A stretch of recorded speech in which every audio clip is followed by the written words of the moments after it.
Reform water governance, New Mexico's water governance, which is the second of four strategic actions that water advocates are seeking to have implemented. What is water governance? It's all the ways that society manages or doesn't manage its water. And let's think about some local, regional, and statewide examples. Locally, at the local scale, we have acequias, which do a really good job following ancient procedures of managing their water within the acequia. The Albuquerque-Bernalillo County Water Utility Authority manages water and distributes water for the Albuquerque metro area. Rio Rancho, Santa Fe, 50-year municipal water plans, which are plans required by state statute. Those are local examples. How about regionally? Well, irrigation and conservancy districts are a government mechanism to manage and distribute water, and they're regional in extent. Systems to deliver water downstream in compliance with interstate stream compacts would be another regional example. The Estancia Basin and all large aquifer systems within New Mexico that don't recharge very much. The Estancia Basin, the Ogallala Aquifer, the Members Basin Aquifer System. The management or lack of management in those areas are examples of regional governance. Starting the Middle Rio Grande irrigation season late and ending it early is an example of regional governance. Statewide, domestic wells, administration of water rights, planning and implementation of approved plans, the Water Leasing Act, adjudications of water rights, coordination of local, regional, and state water plans so they don't contradict each other, speculative water development schemes, using scarce fresh water for fracking, water quality managed separately from water quantity, permits to pump groundwater that exceed the wet water supply. And my last example is the lack of definition of a crucial legal phrase, the public welfare of the state. Back in June, the water advocates wrote the legislature's interim Water and Natural Resources Committee. Our letter asked 9 questions. The purpose was not to obtain answers to those questions, but rather to show by asking these questions that New Mexico's statewide water governance systems are broken. Let me give you an example of the questions. Well, I'm not going to give an example. I'm just going to tell you all of them. Why was state government, following New Mexico's loss in the U.S. Supreme Court to Texas regarding the Pecos River Compact, why was the state, following the Supreme Court litigation over the Pecos River Compact, unwilling to use its powers to head off a much bigger problem in the lower Rio Grande? Why has state government failed to address overuse of water in the middle Rio Grande to stop the trajectory toward yet another violation of the Rio Grande Compact? Groundwater pumping for low-value uses has depleted the Ogallala Aquifer to the point that water supplies for municipalities are endangered. Irrigation has virtually ceased because the aquifer is out of water. Other aquifers in the state are on a similar path to water supply extinction. Why is this problem not receiving water governance attention? The lack of active water resources management in the state after the state engineer promulgated general rules and the New Mexico Supreme Court upheld them in 2012. Why is New Mexico not doing the kinds of things on the Rio Grande that are happening in the Colorado River Basin with high level attention to the overall problems of water management in the whole river system. Why hasn't New Mexico been able to complete the adjudication of water in the lower Rio Grande 25 years after the state engineer started it with a promise that it would be completed quickly to hold federal litigation in abeyance? Why does New Mexico not have a state water plan worthy of the name? Why did New Mexico Water Resources agencies, why did they not receive money to prepare the 50-year water plan that the governor has called for? Why is New Mexico not taking advantage to massive amounts of federal matching funding to build water supply projects? So again, these questions were not intended to elicit answers, but rather to try to get the legislators on the water committee, the interim water committee, to be thinking about water governance. Governor Lujan Grisham, in the weeks before her election in 2018, released a water policy platform that's all about improving New Mexico's water governance. I want to read you the bold headlines for her 8-page plan, and I would encourage you to search for it and read it through because it really says what we need to do. She says, challenges are daunting, but they're also an opportunity. Smart water management and conservation must become a way of life in New Mexico. And then she emphasized 3 basic principles: stewardship, sustainability, and equity. Her platform included creating a 50-year water plan for the state and a robust ongoing statewide water management program. Another point was we need to strengthen our water agencies. She said we need to bring competing interests together at the same table, strengthen our working relationships with other jurisdictions, engage New Mexico's tribes and pueblos in the state's water management activities, prioritize cooperation and negotiations over litigation, work with the New Mexico Acequia Commission, collect more information about our water resources, end work on the Gila diversion project. That one's done. She says, as governor, she would expand water conservation practices, invest in and promote adoption of new water technologies, including water reuse and desalination of brackish water. Under equity, she said that all New Mexico communities must have reliable access to clean drinking water, that she would protect vulnerable communities from speculative water transfers and support the fair adjudication of water rights. She would collaborate with tribal and pueblo neighbors, make sure that colonias are treated fairly and fully as we invest in our state's water infrastructure, invest our resources wisely, and leverage additional investments for crucial projects. So that's a pretty good list.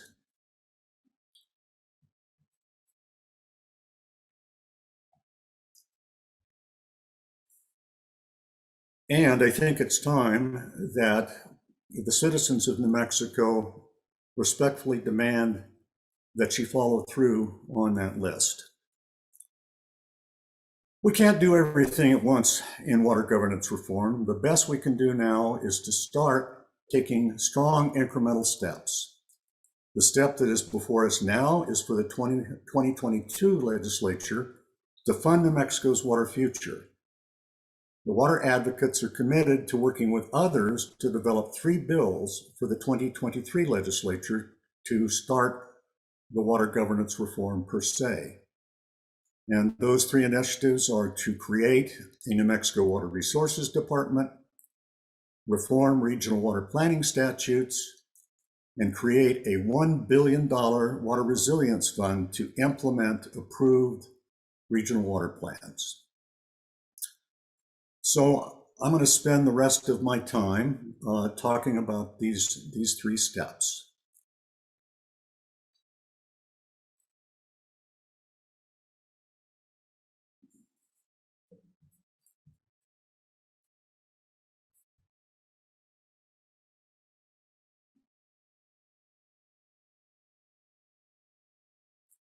Just a moment. Okay, here we go.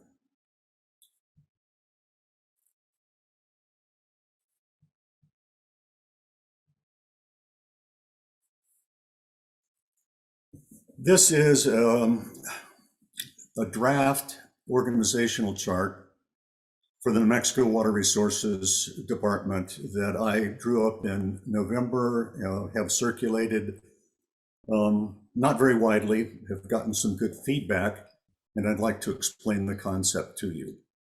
Could you make it a little larger? It's a little hard to read. I'm going to blow it up and talk about each of the individual pieces. Thank you.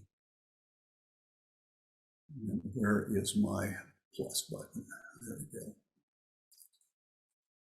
So there's been discussion very recently with the state engineer's resignation that we need to open up the qualifications for the state engineer position so that it doesn't require an engineering degree and an engineering license.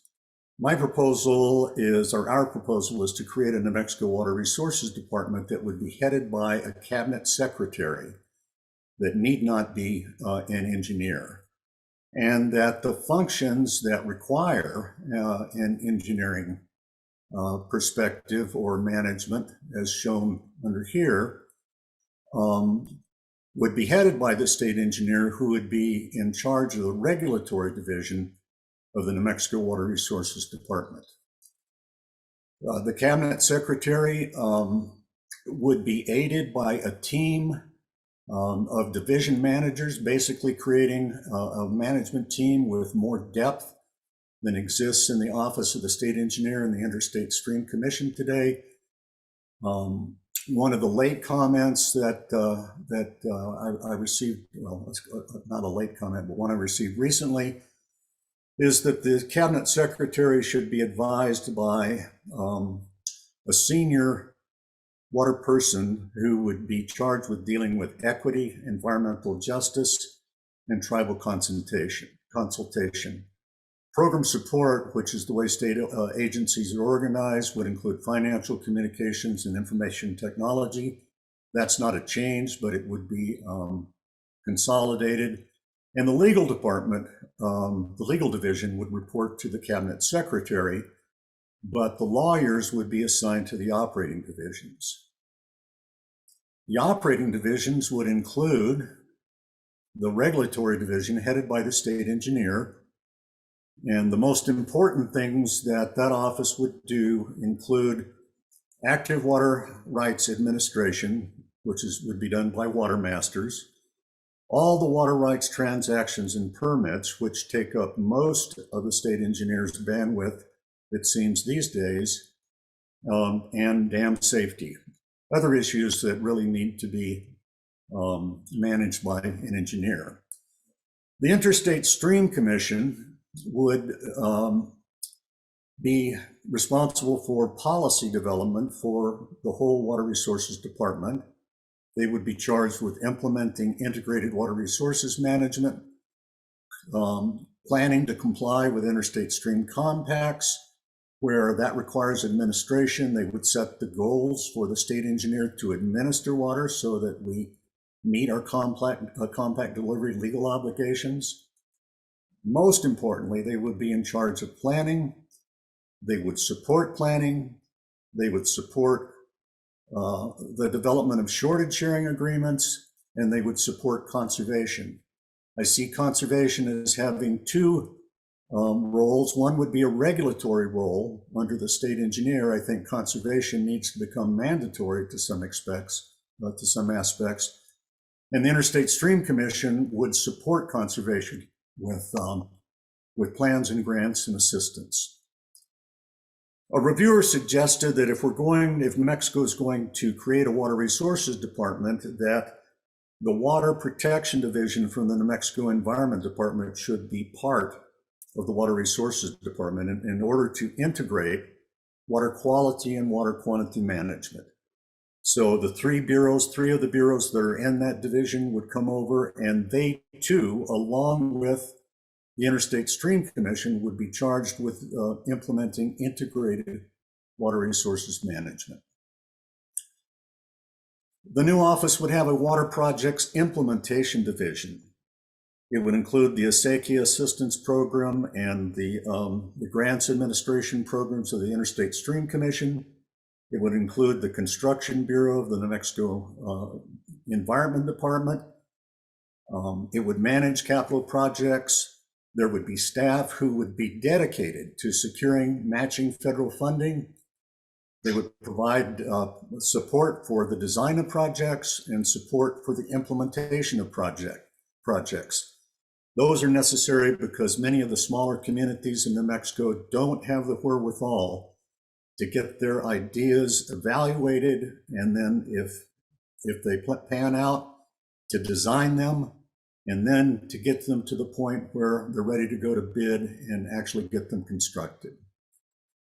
Adjudications are an area where the existing system is just incredibly difficult.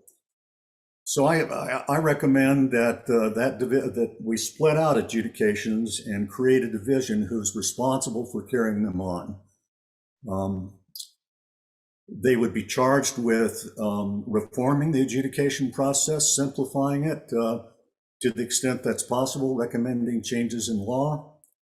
They would be responsible for tribes and pueblos water rights settlements in New Mexico, and they would be charged with completing adjudications on a prioritized basis.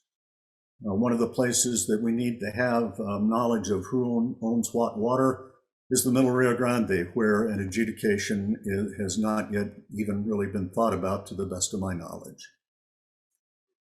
The hydrology division would be the science division of the Water Resources Department. They would provide independent, evidence-based, science-based opinions and reports to deal with water controversies.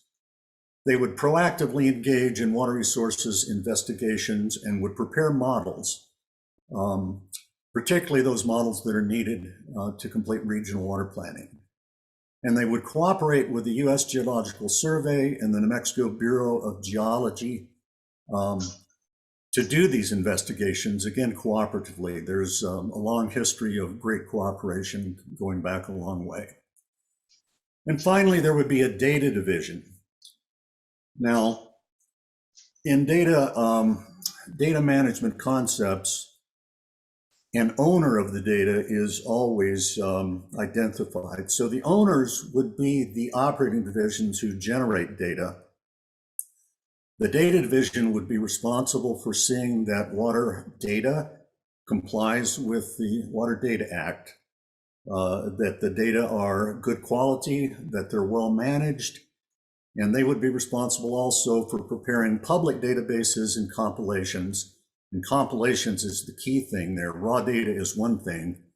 Compiled data that actually can be interpreted is the other thing that they would do. And much of that would be presented in the form of maps. They also would be responsible for records and the library. So that's the Water Resources Department concept.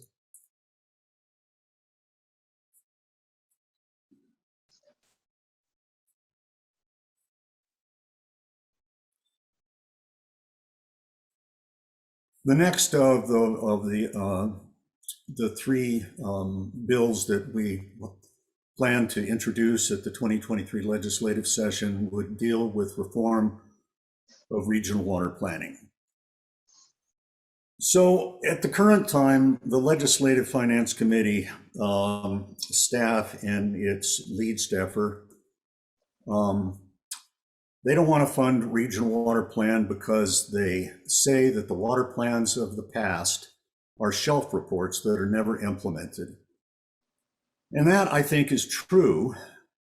And one reason it's true is because shelf reports are exactly what the 1987 statutes that haven't been changed since then call for. The statutes actually call for shelf reports. They don't call for reports to be approved and implemented. The existing legislation does not consider the need for plans to be approved, and if approved, implemented. The existing legislation merely requested regional reports showing that New Mexico has a need for all of New Mexico's water within the region developing the report. And the regional boundaries were self-selected. A little story. The legislation that's on the books today that governs regional water planning was motivated by El Paso's attempt to appropriate lower Rio Grande groundwater in New Mexico. At that time, the state engineer had not declared the basin to be subject to his jurisdiction, so drilling a well didn't even require a permit from the state engineer, to the best of my knowledge. So in the aftermath of that battle, the legislature passed the existing statutes. And they need to be updated to establish the expectations that regional water plans funded by the state must meet. The states and the region's respective authorities and responsibilities need to be established by statute. The statute needs to lay out criteria for the approval of completed plans, including scientific integrity. The public should receive value in return for funding the regional planning work. And approval must mean that the state commits to implementation of the approved plans. The third bill is to create a water resilience fund. New Mexico has a tremendous backlog of water projects that need state funding. The estimated total value of pending projects identified in the 2018 State Water Plan is about $4 billion. In the Water Dialogue meeting on Thursday, we heard from the water manager from the Navajo Nation that they have a $4 billion water plan. So the $1 billion Water Resilience Fund would be a good start. It probably wouldn't be sufficient, but it would serve two distinct purposes.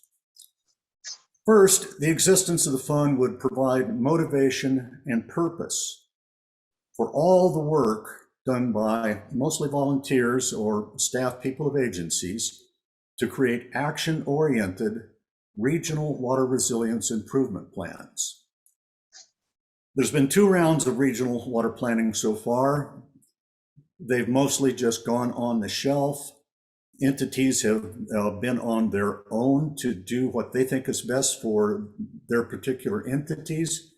But basically the regional water planning programs of the past, while they have gained a lot of participation, they really have spent a lot of work and they haven't resulted in much value. So the $1 billion Water Resilience Fund, for the purpose of implementing projects identified and justified in approved regional water plans, should provide that motivation. A second reason is that there's very substantial federal funding available for climate change adaptation. Several years ago, I heard Mike Connor, who was has always been a very helpful high official in government. He was the chief of staff for the Department of the Interior, and he's now with the Corps of Engineers as their head civilian.